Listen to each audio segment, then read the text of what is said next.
Hey, you're with Sal, and you're in the Trenches Moto Lab. Today we're in the trenches rebuilding the inner air cartridge on a WP air fork. Commonly known problem with the WP air fork is the inner air cartridge will leak, create a vacuum, and collapse the fork.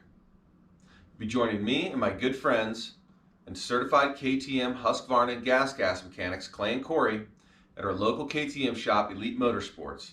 They're going to walk us through tearing down the fork, tearing down the inner air cartridge, and rebuilding that inner air cartridge.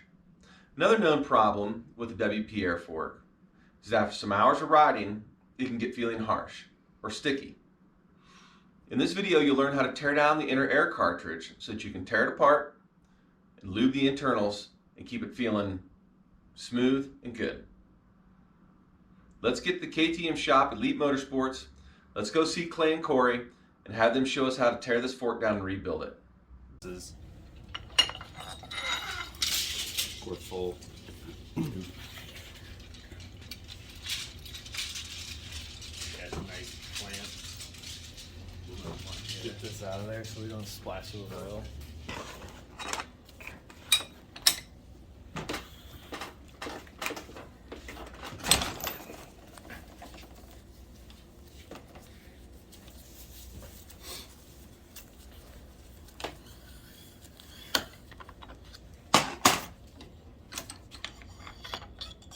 Yeah, I haven't messed with the air ones, only the Explorer forks. Rebuild those. Haven't done these at all. What CC is the outer chamber? Do you set it back to 200 cc's? 200 cc's, yep. 200 plus air, I think it's minus 50 plus 10, I believe. But we'll look it up. I think it might even be, some of them are 230 plus 10 minus 50. So up to 250, as low as 190. Yeah. 190 to 250, yeah. Draining the oil out of the outer cartridge. Normally we just set them at like 200, 210.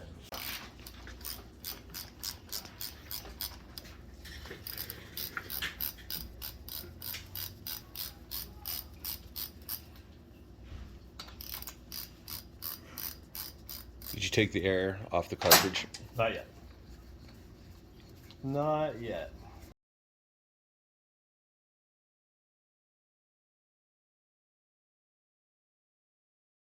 If it sucks itself back in there, then you know that air has gotten past the top piston. Mm-hmm. Then you want to fully extend it. Reset so the that. air resets, so the air releases. Mm-hmm. And I'll reset it. So,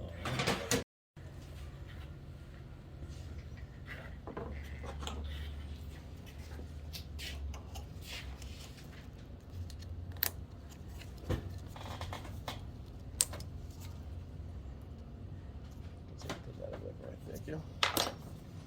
And this is where normally we will get the heat gun out, heat that up. Mm-hmm. Because there's red Loctite on there. I put some back on there. We'll see if it How tight it is, yeah. how tight it is, and then we may have to do it anyway with the heat gun. But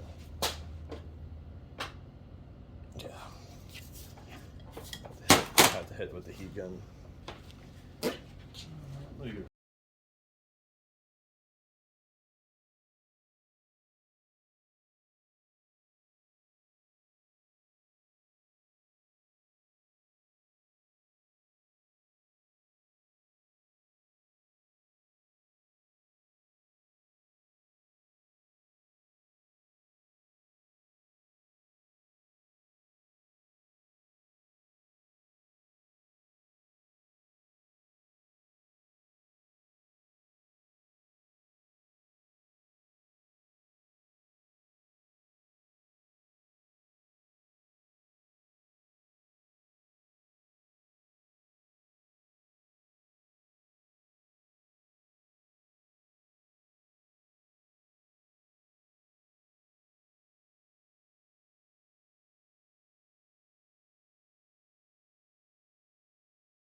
You don't want it to be too cold either.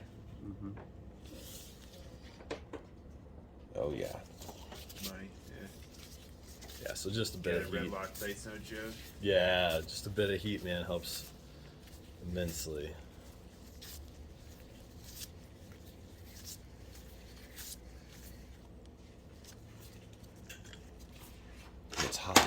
Yes, it'll be very hot.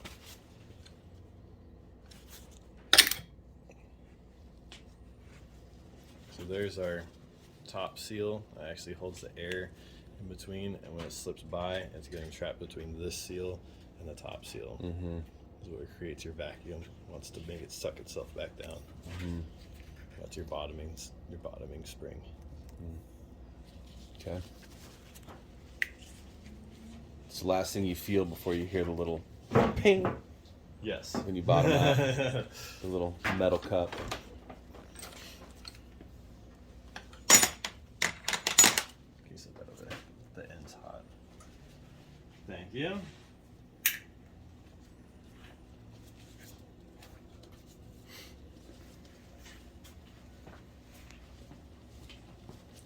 I always like to kind of clean the section off that I'm going to hold.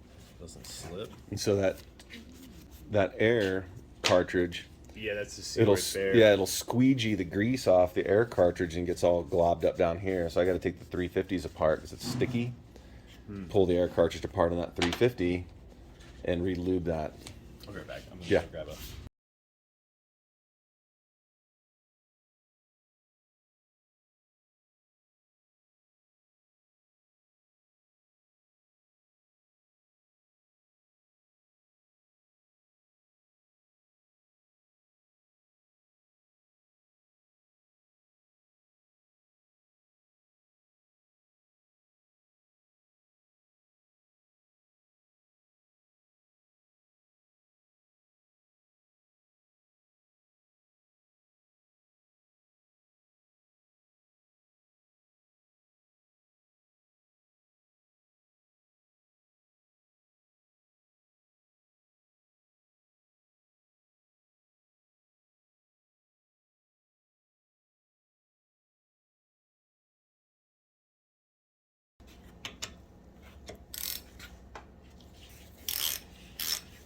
You can see it. Mm-hmm. It's that Teflon a little bit. Once it gets hot.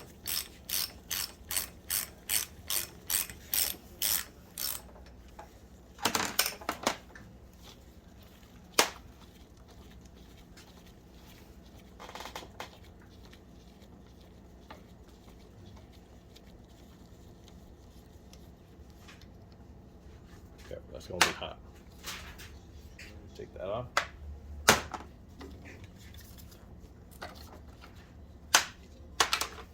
And then take your bottoming spring. Then you can take your seal off. With a fork oil on it.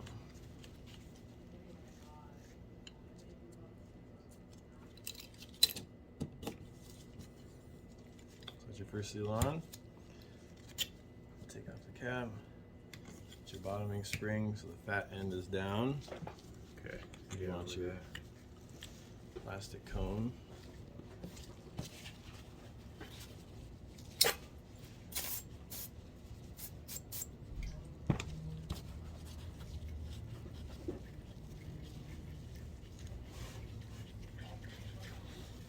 Clean all those threads off pretty good.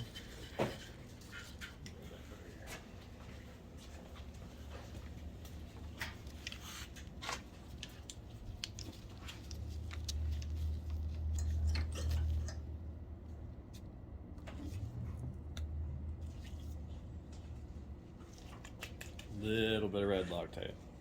Don't overdo it.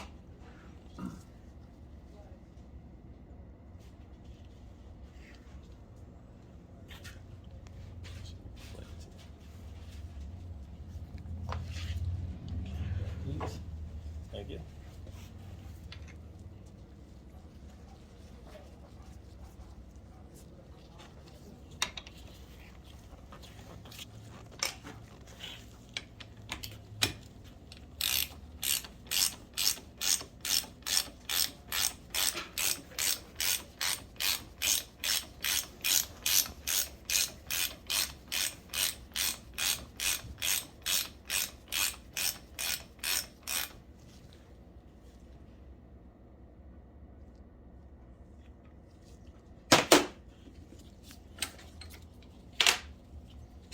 There's a torque spec on that too. We'll look up here in a second. So that's it on that one. Threads are nice and clean.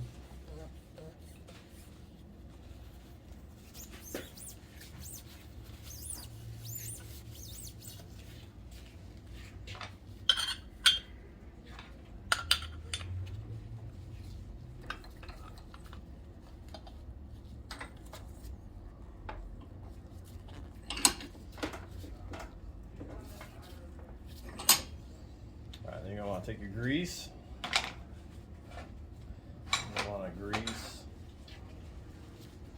all of this ring, this seal ring.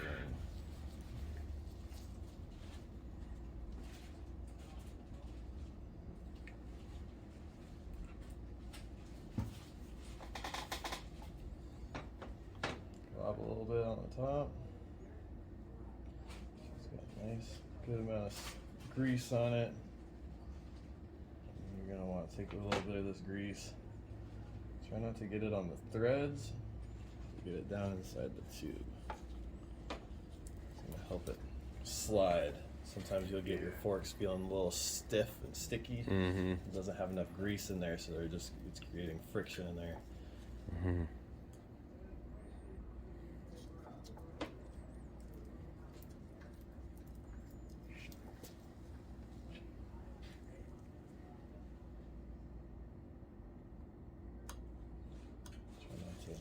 Try not to mess up the seal on the threads too as you go in.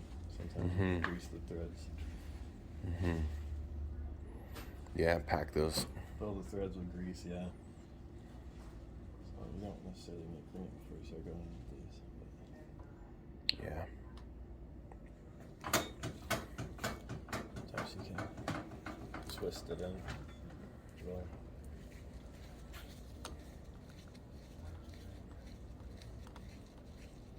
We do make a tool to slide past these threads. I don't think we have it. But you can twist it in like that. Just twist it down. Yeah, twist it in so you're not forcing against the threads. Mm-hmm. Now clean the threads out. Thank you.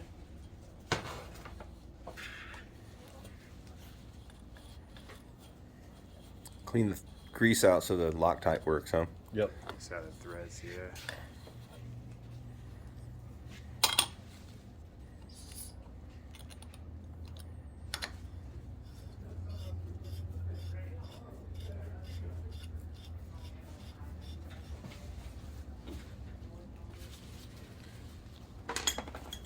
Did the plastic piece?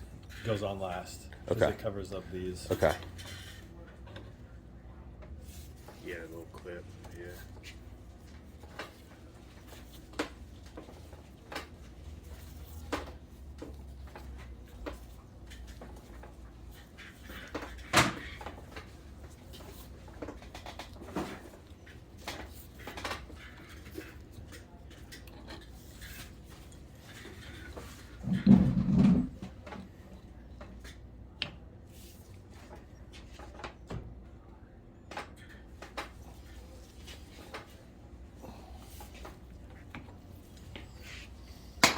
Nice and tight.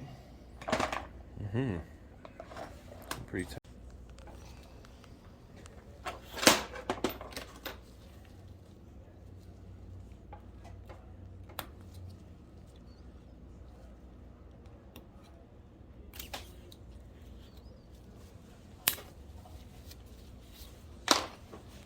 Cool.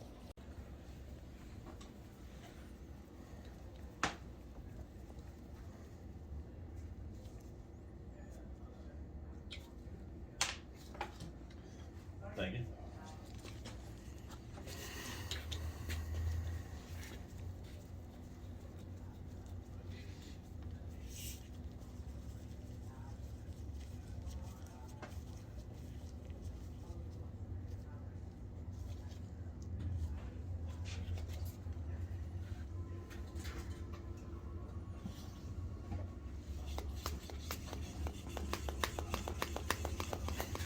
Now it's good to grip. Yeah, right around 230-ish. 225-ish. And really all this does is lubricate inside there, so it's not like you're changing. Compression or Exactly. any. There's It no used- valving. No, and it used to be like the air gap that's inside of there can change with how much fluid you put in there. Like when you used to measure out like 110 to 120 C's. Mm-hmm. Millimeters down, you know, to the bottom of the tube and everything. It doesn't do that anymore. It just lubricates the actual internal cartridge.